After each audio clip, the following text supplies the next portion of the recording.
Federal marshals sprayed chemicals at protesters outside of the federal courthouse in St. Paul today.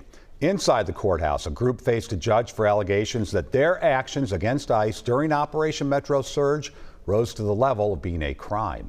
The U.S. Attorney for Minnesota announced today's arrests and indictments against 15 Minnesotans. He says that they conspired to impede or injure federal officers. We have team coverage starting with Esme Murphy with more about the charges. Esme. Well, Amelia, the specific charges against these 15 protesters are conspiracy to impede or injure a federal officer, solicitation to commit a crime of violence, interstate threats, interstate stalking, assault of a federal officer, and destruction of government property. The U.S. Attorney opened his news conference drawing a parallel between these protester charges and the guilty plea of Vance Belter, who admitted killing Representative Melissa Hortman and her husband Mark and wounding Senator John Hoffman and his wife. Well, when you and I were all together last week, I said that political violence is a national scourge in our times. Today I can disclose to you further actions by federal law enforcement in combating that violence. U.S. Attorney Daniel Rosen said the charges are part of the Trump administration's prioritizing political violence. Rosen played a social media post from one of those arrested and charged, Minneapolis resident Kyle Wagner. Not talking about peaceful protests anymore. We're not talking about having polite conversations anymore. There's nothing fun to chant about it. Get your guns and stop these people. The U.S. Attorney came back to that line. We're not talking about peaceful protests. His words, not mine.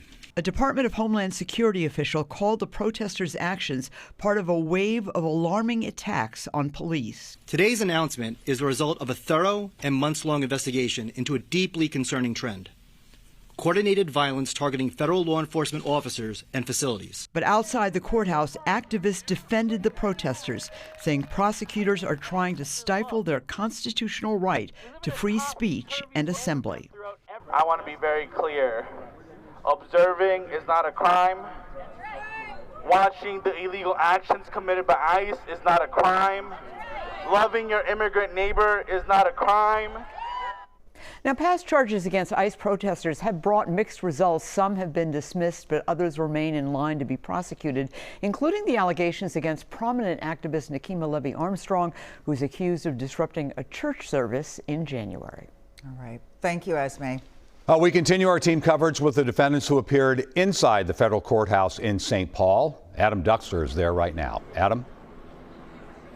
Yeah, Frank, we just a moment ago had a chance to speak directly to one of those defendants, and as you can imagine, he is painting a much different picture than the federal government has all day today. But that indictment detailing those two separate occasions of activity at the Whipple Federal Building, both in January, when protesters created a blockade of a number of roads, and in March, where a protest led to arrest of nearly 40 people.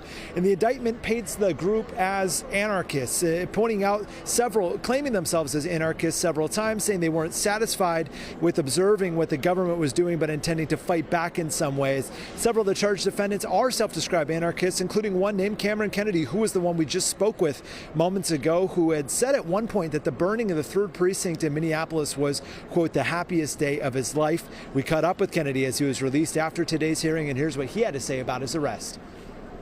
This is what they will do, and they won't go away if we become quiet or become docile.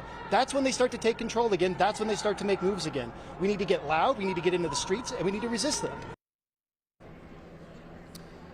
And Frank, federal prosecutors had argued for Kennedy and the more than dozen others to be detained while their case plays out. Ultimately, a judge decided they will be released on the condition that they do not protest on federal property or have any sort of communication with one another about this case. A rally just wrapped up moments ago. Of course, you saw tensions high here, but things are now quieting down outside the federal courthouse in St. Paul. All right, and we'll have more tonight at 10. Thanks, Adam.